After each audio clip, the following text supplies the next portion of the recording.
আমি এ শহরের আকাশ দেখলাম, জমিন দেখলাম, শত শত নামাজি দেখলাম যারা ফাতিহা জানে না, কত শত ইমাম দেখলাম যারা নিজেই হাদিস মানে না।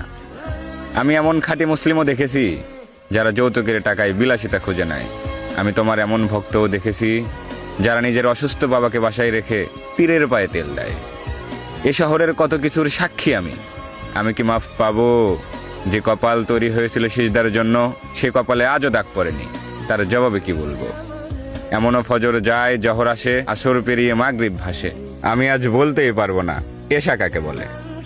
যে দেহ একদিন নিজের বিরুদ্ধে সাক্ষ্য দেবে, সে দেহ আজ অন্য কেউ নিয়ন্ত্রণ করে।